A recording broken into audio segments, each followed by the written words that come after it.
Hi, rock stars. Happy Monday, start to your week. So we're gonna do some work with inferring today. And we've done a lot of inferring in class. Do you remember? It's been a while. We did it a long time ago, but we were inferencing detectives. Remember that? When we wore our hats and our glasses and we were inferring detectives to find the missing letters of the alphabet. Remember, we found them kind of all over the school, all over the place, even one outside on the playground. And then we were inferring detectives when we had the mystery of the missing apples. And we had to infer which animal ate the apples. Well, today you're going to do some more inferring. Okay? And inferring is just using clues to figure out something out, to figure out what something means. And so I have this little chart behind me, and I wrote what I already know. So here I want to put just what I already know. Here, what the text told me. The text is the words in your book. Okay? What do the words in my book tell me? So it's like the clues. What do I already know? What clues is the text giving me? And then what can I infer? What can I infer about what I already know and what the text is telling me about my clues? So we're going to do a few of these. I have this really funny book. It's another book by John Lithgow. We read Marsupial Sue. That one's by John Lithgow. And The Remarkable Farkle McBride by John Lithgow and illustrated by C.F. Payne. The Remarkable Farkle McBride.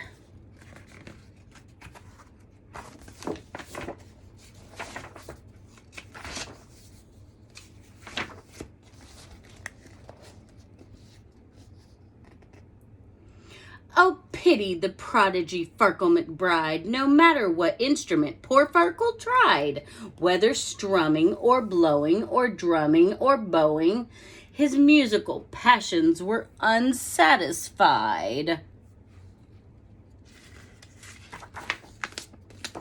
When Farkle McBride was a 3-year-old tyke, all freckly, bony, and thin, he astonished his friends and his family alike by playing superb violin. Look at him, just 3 years old, playing a perfect violin. He went reedly deedly deedly dee with all of the strings at his side. Reedly deedly deedly dee, the remarkable Farkle McBride.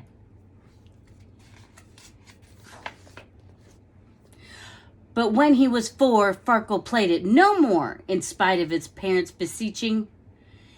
He shattered the records he used to adore. He smashed up his resin, ripped up every score, and threw fiddle and bow to the living room floor. And he shouted, "Enough of your screeching!" Okay, I'm going to pause for a minute so we can do some inferring.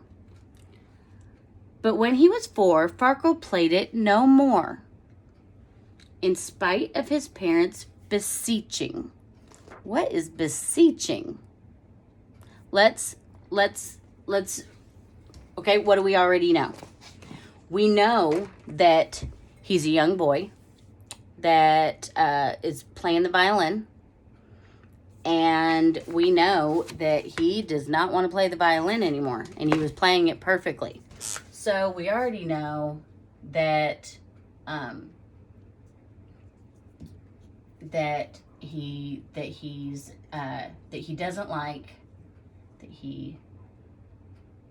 does not like the violin. And what is the text telling me? What clues? But when he was 4, Farkle played it no more, in spite of his parents' beseeching. He shattered the records he used to adore. He smashed up his resin, ripped up every score. So the text is giving me the clue. He didn't want to play it anymore in spite of his parents' beseeching. So even though his parents were beseeching. So the text is telling me that his parents wanted him to still play the violin.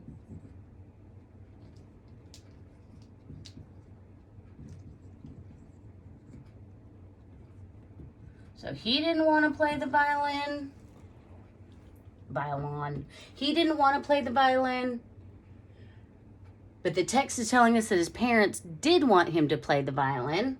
So what can I infer? I can infer that beseeching, that beseech is to try to convince. He didn't want to, even though they were beseeching. So beseeching is convincing. I didn't have room for my ings, so beseech is convince. We inferred our first word. All right. When Farkle was 5, his melodical gift once again bore rhapsodical fruit. The woodwinds inspired his spirits to lift, and he rapidly mastered the flute. He went rudely toodly toodly too, with all of the winds at his side, rudely toodly toodly too, the remarkable Farkle McBride. But at 6, Farkle flung his flute into the lake.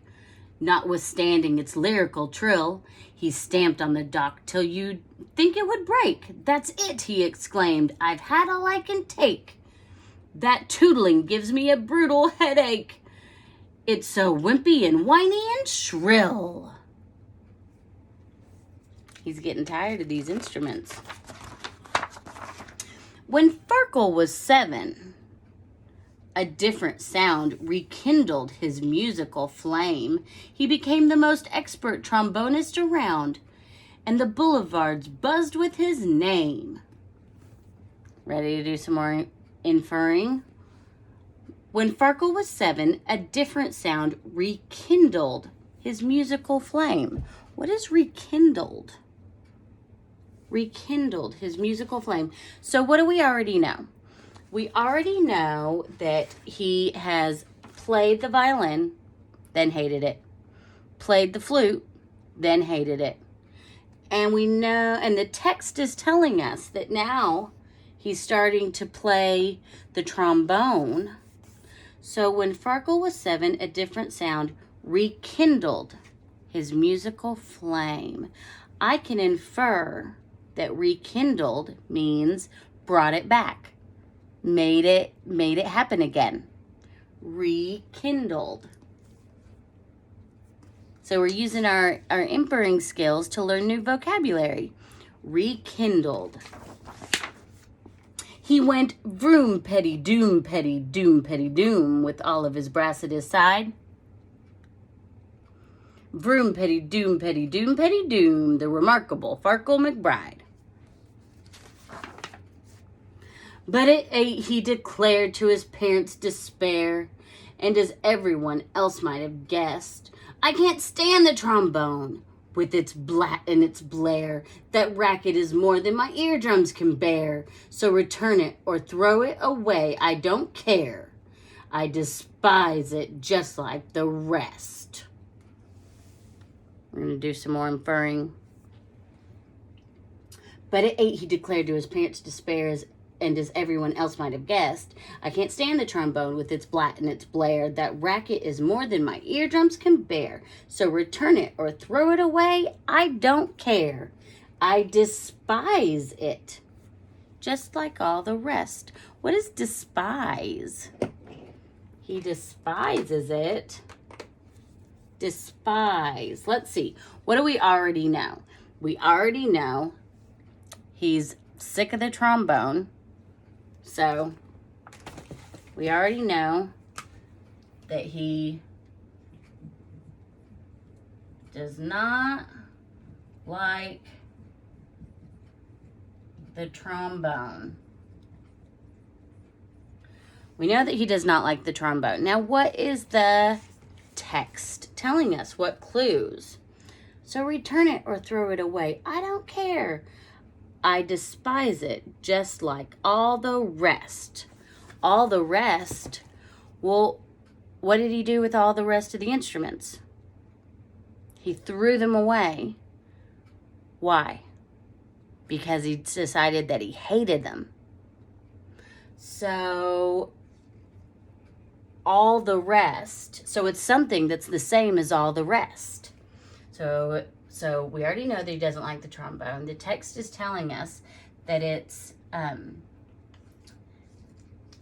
the same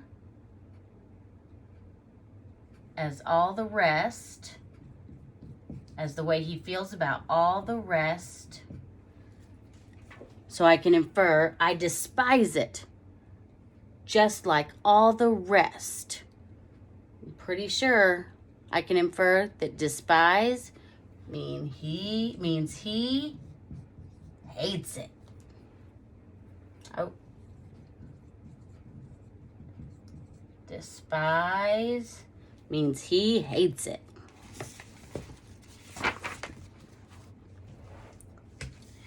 When Farkle was 9, both his father and Mum were bursting with pride and affection, for Farkle learned xylophone, cymbals, and drum, the entire percussionist section.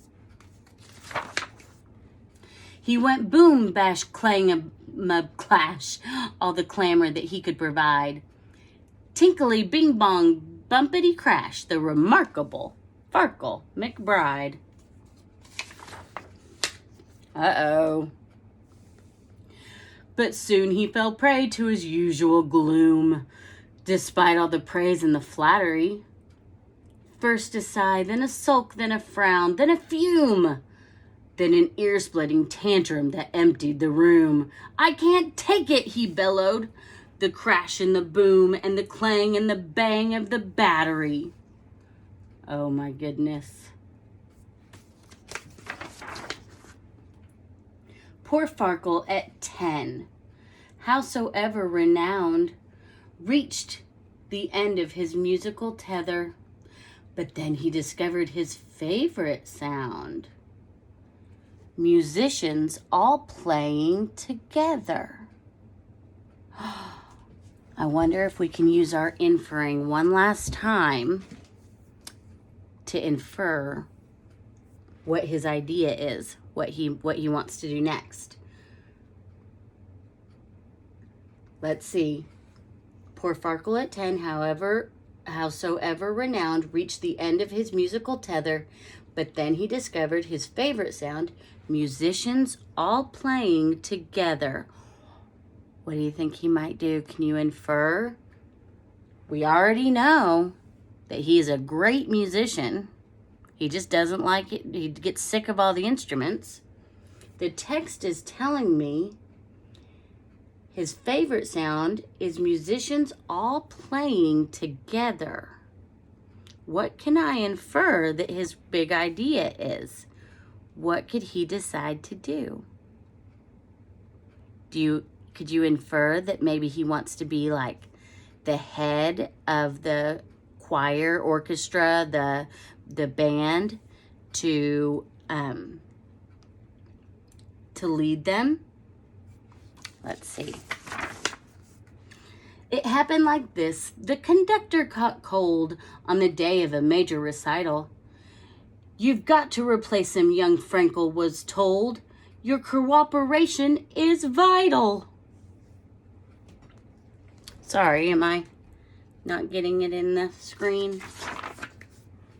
So he took the baton and he gave the downbeat, and kaboom, the foundations were shaken by glorious music, bombastic and sweet, that filled up the hall and spilled into the street, music that brought the whole crowd to its feet.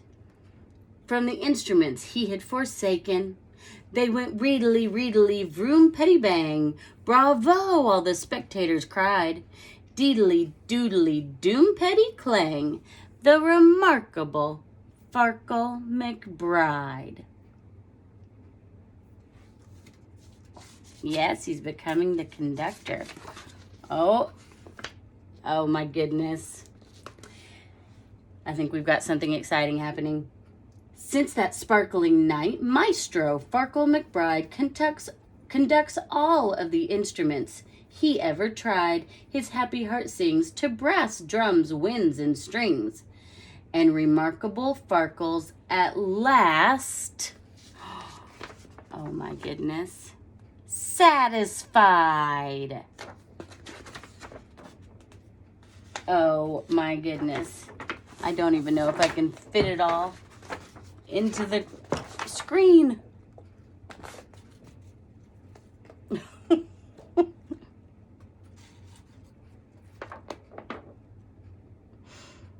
At last he's satisfied being the conductor of the orchestra.